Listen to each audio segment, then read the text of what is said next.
Okay, so good day class. Our topic for today is about the multiple regression. So, a multiple regression is like a linear regression as well, no? But with more than one independent value, meaning that we try to predict a value based on two or more variables. So, ang aton class nga linear regression, isa ka independent value and of course, may ara man siyang one dependent variable. So, if we try to look at this example, um, about the car information, so may ara kita nga car, ang model niya, ang volume, ang weight, and ang CO2 level. Okay? So, in Python, we have modules that will do the work for us. Okay? So, start by importing pandas module. So, we have to import pandas. And of course, we will be using the same file, no? The cars.csv. Then make a list of independent values and call this variable x. And put the dependent value in variable called y. So, in this case class, duha ka bilog ang aton nga independent value. Okay? So, ang weight kag ang volume. And for our dependent is ang CO2. So, buot silingon, we can predict the CO2 if we know the two variables, which is the weight and the volume. So, that's why ang gitawag si ang term is multiple or multiple regression. Okay, so damo. So, tip, it is common to name the list of independent values as uppercase X. Okay, so ang gamit ni ma'am yung uppercase X. And the list of dependent values in lowercase y. So, we will use some of these methods from the scikit-learn module. So, we will have to import that module as well. So, okay. For importing the scikit-learn, okay, so we can have the from scikit-learn import linear model. So we will be importing the linear model from the scikit-learn. Then from the scikit-learn module, we will use the linear regression function or method to create linear regression object. So this object has a method called fit that takes the independent and dependent values as parameters and fills the regression object with the data that describe the relationship. So, buot silingon class, after we import the scikit-learn, we can import the linear model, and we can now use the linear regression method. And within linear regression method, we have this called the fit, no, nga method, no. It takes an independent, so pasudlo naton ang independent and dependent variable in sa fit, no. So how to do that? Of course, ang regre ni class, this is a name, no, sang regression function naton. So linear underscore model that linear regression function, no, and then we have dot fit, butang naton ang aton nga duha ka independent and dependent variable. Now we have a regression object that are already ready to predict CO2. So CO2 ni siya class, no. Wala ako sang subscript yung magamit diri sa formatting, and so just please understand nga this is CO2, no. This CO2 values based on the car's weight and volume. So we can now predict the CO2 with, of course, we have to input the independent variable and of course the dependent, no, which is 1,300. So paano nato ni mabalaan class, no, ang aton nga 2,300 gani. Okay, 2,300 kilograms. So let's try, no.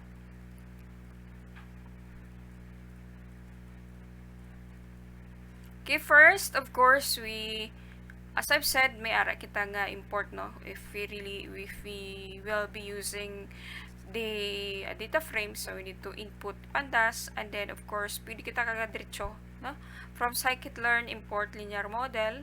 Okay, and then we have to define, no, or we have to declare, no, ang aton nga weight and volume and the CO2. And of course, we have to have this function, no? This is for linear regression, for multiple linear regression, no? And to predict the CO2 of the car where the weight is 2,200 grams and the volume is 1,300, no?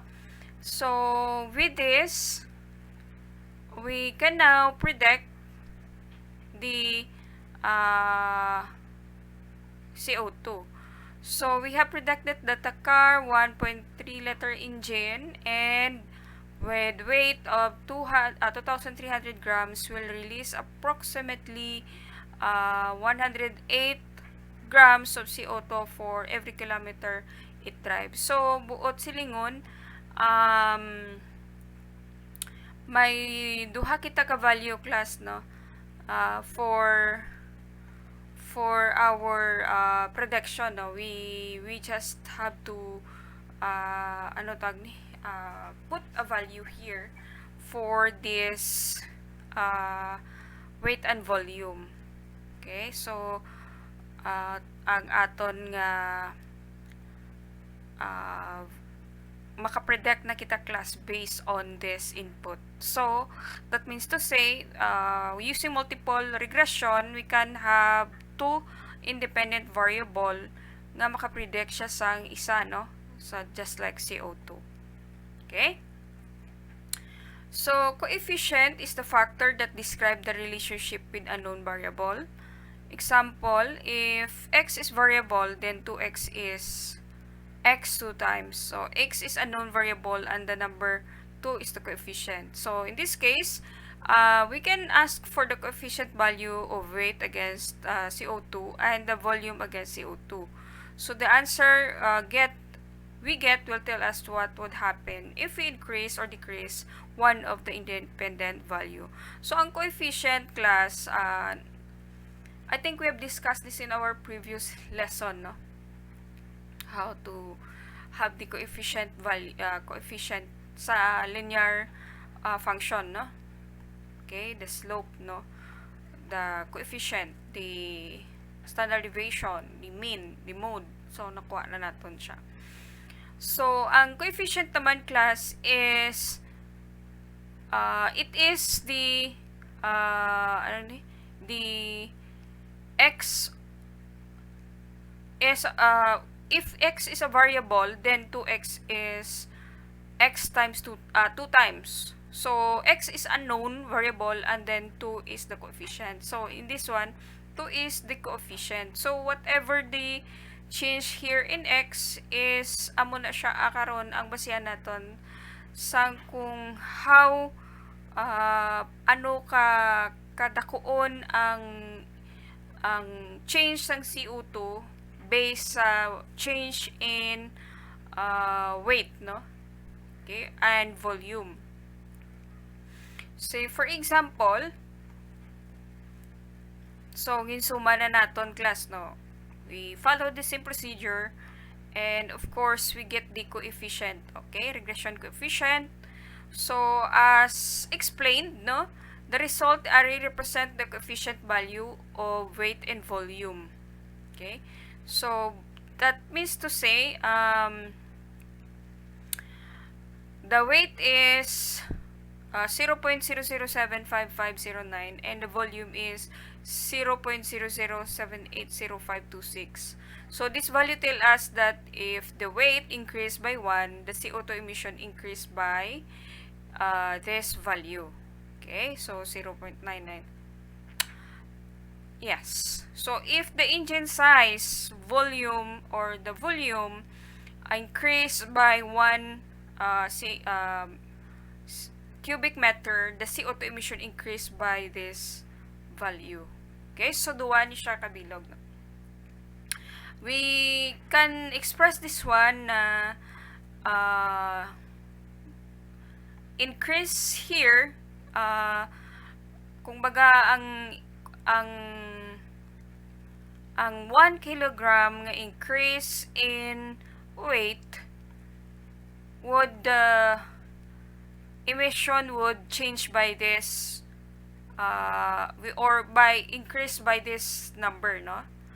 And this represent for volume. So 1 cubic meter change in the volume is equal to this change, no, in CO2. Okay, so now as you can see, we can predict the change. Now if say for example i-times mo, multiply mo malang ni class. So say for example nag-change ka halimbawa, okay, nag-change ka halimbawa nag-increase ka by 2 in weight. So currently may weight ka dira nga 2,500. So imuon mo nga 2,502. Okay, so nag-increase ka sang 2. So but silingon i-multiply mo ni siya by 2 man, no, para mag-increase man siya. So again, this value still asks that if the weight increased by 1 kilogram, the CO2 emission increased by this. So kung increase man siya sa ang volume by 1 cubic meter, ang CO2 amo man ni siya ang increase niya. So amo na siya class, no, magkuha sang coefficient value in every change in the independent variable. Okay, so we have already predicted that if the car with 1,300 cubic meter engine with weigh 2,300 kilogram, the CO2 emission will approximately 107 grams. What if we increase the weight in 1,000 kilogram? So that means we can therefore compute, no? So in this example, ang aton nga input is 3,300, no? This is our weight. And of course, this is the volume. So we have predicted that the car with 1.3 liter engine and the weight of 3,300 kilogram will release approximately 115, no, grams. So approximation lang na siya class of CO2 for every kilometer it drives. So which shows that the coefficient is correct, no? So pwede naton siya i-multiply, no? So that means this value plus this would be equal to this. Okay?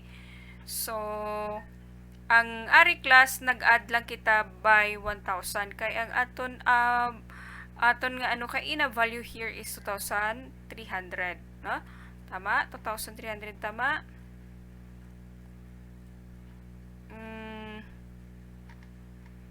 Yes, okay. So mali ang example ni ma'am nyo. Okay, so we can change here in 3. Okay, and we would like to run it again, no? So amo ni siya, no? Medyo kabos siya gamay, no? Kaya ang prediction diri is 108 grams using the 2,300 kilogram, no? And for this one, of course, i-try natin run, no? Okay, so buot silingon, i-add lang naton class, no? I-add lang naton. Okay. So with this value, which is amo na ang result to sa babaw, tama gid man, yes. Ma-plus lang kita sang ano, then makuha naton na siya. Okay? So I hope you understand, no? And that is for multi-regression. So that means, again, we are dealing with 2 or more independent variable or independent value.